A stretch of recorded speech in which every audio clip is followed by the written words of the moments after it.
J'ai finalement rejoint les Calgary Stampeders de la CFL, gagnant 250 $ par semaine. Dollars canadiens. J'ai dû envoyer cette merde à la maison à ma femme. À cette époque, je n'avais pas d'argent. Alors je me souviens que j'ai été viré du Canada. J'avais 7 $ en poche.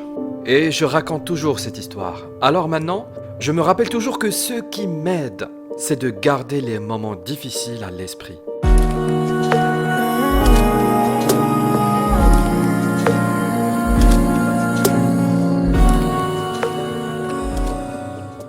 Une des clés est de se rappeler d'où l'on vient. Garder cette merde à l'esprit quand les choses vont mal et qu'elles dérapent.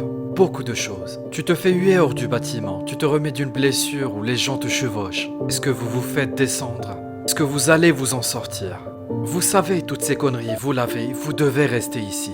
Et il le faut vraiment. Ça devrait vous conduire. Cette idée et cette notion que vous pouvez être ce que vous voulez. Vous pouvez accomplir ce que vous voulez, n'est-ce pas? Nous entendons ça, vous entendez ça depuis que nous sommes des petits garçons. Vous entendez que maintenant vous êtes déjà incroyablement accompli. Vous pouvez gagner un championnat de NBA, devenir le meilleur joueur de la ligue. Devenir président. Vous pourriez devenir gouverneur, vous pourriez être un artiste, vous pourriez faire Charles et vous faites Jacques. Vous perdez ça. Vous pouvez faire ce que vous voulez, vous le savez les gars. Ce qui a fonctionné pour moi, c'est de me rappeler des moments difficiles. Et je suis sûr que vous avez tous vos méthodes et encore une fois, je vais vous dire ce qui marche pour moi.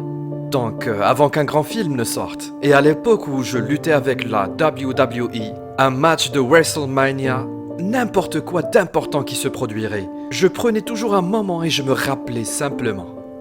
D'accord, j'ai été expulsé quand j'avais 14 ans. On a été viré de l'île, on ne pouvait pas vivre à Hawaï et on n'avait pas d'endroit où vivre. Il s'est passé beaucoup de choses quand j'ai déménagé à Nashville. J'ai été arrêté plusieurs fois à l'âge de 16 ans. Je me suis souvenu que si je jouais dans cette équipe, ce que vous savez peut-être, mes compétences sont merdiques. Quel est ce terme? Toutes les merdes. Alors, je n'ai jamais joué, mais avant de me lasser, avant de monter sur le terrain, avant de jouer ces grands matchs, avant d'aller au Staples Center, où l'histoire dit qu'ils sont historiques, Al Sahara au Staples Center. Je m'en souviens et cela me permet alors d'être présent dans le moment et de comprendre. Putain de merde, c'est le truc que j'ai autour de moi en ce moment. C'est cette merde dont je rêvais quand j'étais enfant. Je suis là.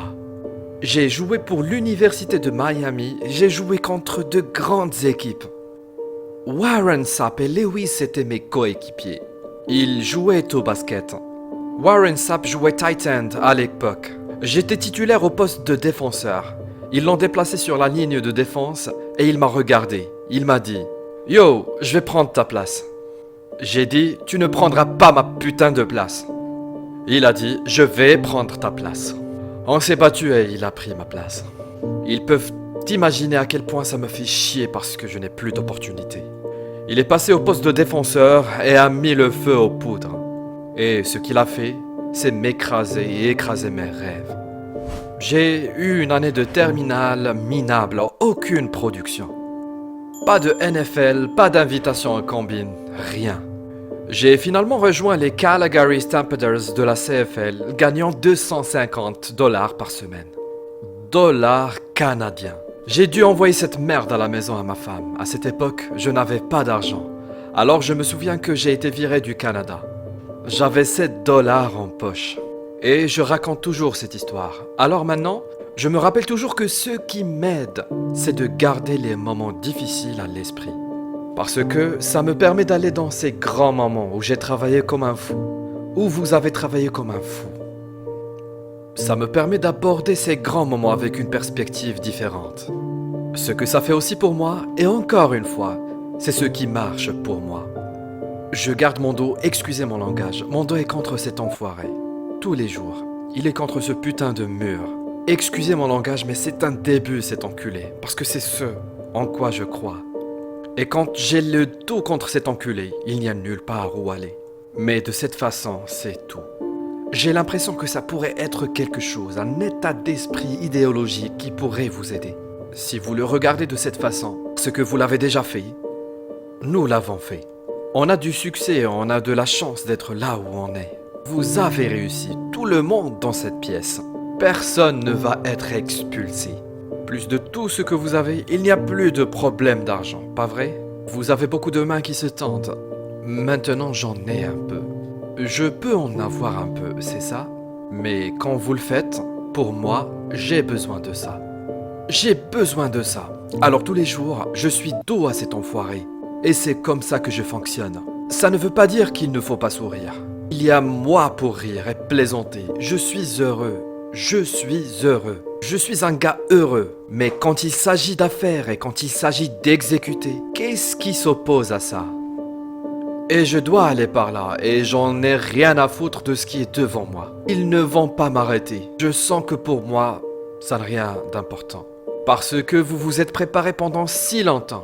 C'est juste comme si vous vous prépariez pour un match. C'est la partie amusante. C'est là que c'est amusant et que les gens payent leurs dollars durement gagnés pour venir vous voir. Ils vous encouragent, ils deviennent fous.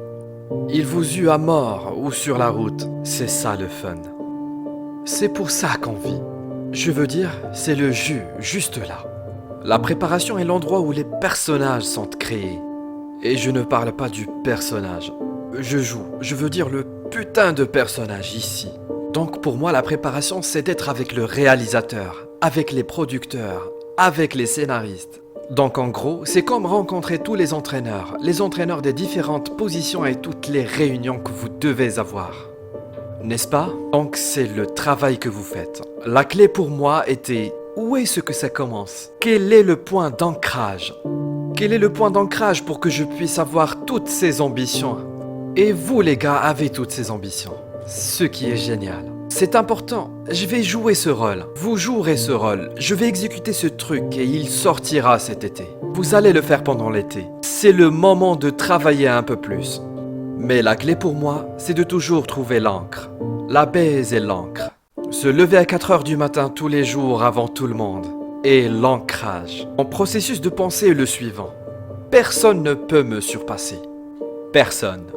Je vous aime et je vous respecte, les gars. Les enfoirés qui m'ont fait travailler. Je vais commencer par ça. 2 mains qui se mettent ensemble, ça va marcher. L'encre pour moi a toujours été le travail en termes d'entraînement en salle de musculation.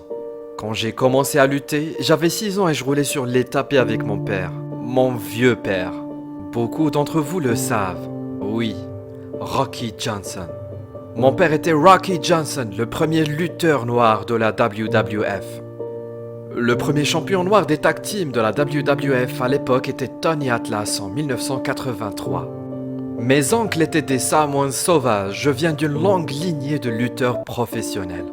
Mais avant que la lutte n'arrive, j'étais juste dans la salle de gym, je travaillais dès l'âge de 6 ans. Je me roulais sur les tapis et finalement, quand j'ai pu toucher des haltères à 13 ans, c'est ce que je faisais. Mais la partie poids pour moi et la partie gymnastique est toujours été le point d'ancrage. Et à la fin de la journée, je me disais, c'est le genre de choses dont j'ai parlé au début. Je dois m'y accrocher. Mon père est venu dans son petit pick-up à 4 heures du matin pour venir me chercher à Tampa, à Miami. On vivait dans un petit appartement de merde à Tampa.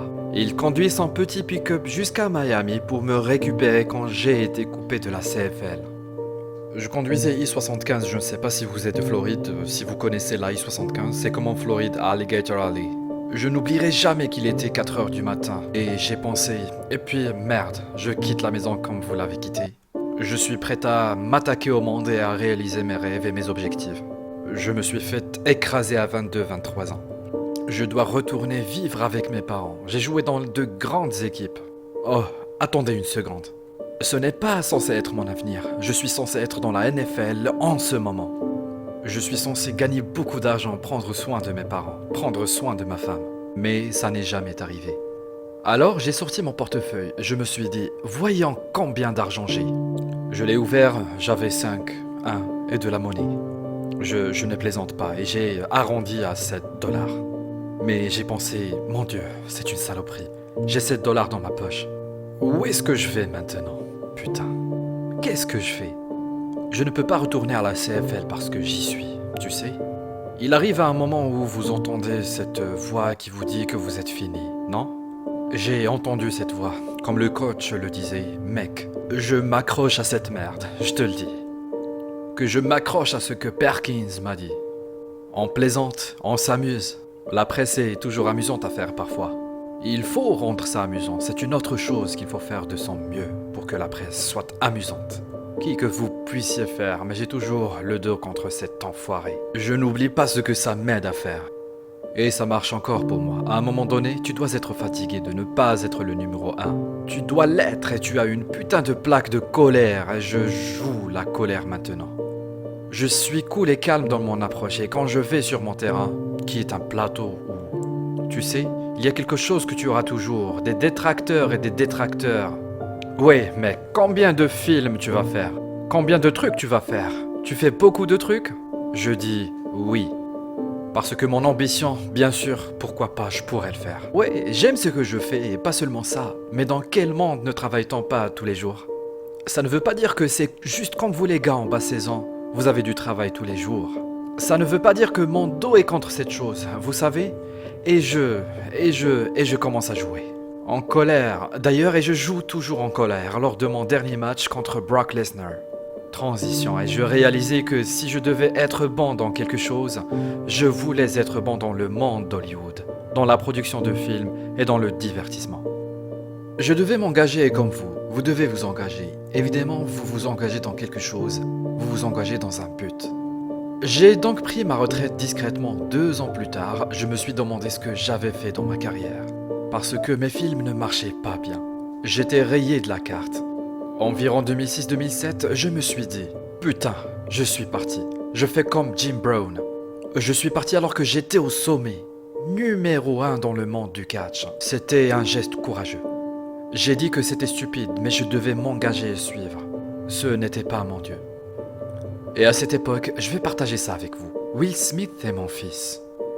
Je me suis assis avec l'agence avec laquelle j'étais et on m'a dit, que voulez-vous accomplir? J'ai dit que je voulais accomplir le monde. Je veux le monde et je veux la carrière de Will Smith. Mais je l'ai dit et je le dis respectueusement parce que je sais qu'il est là à cet âge.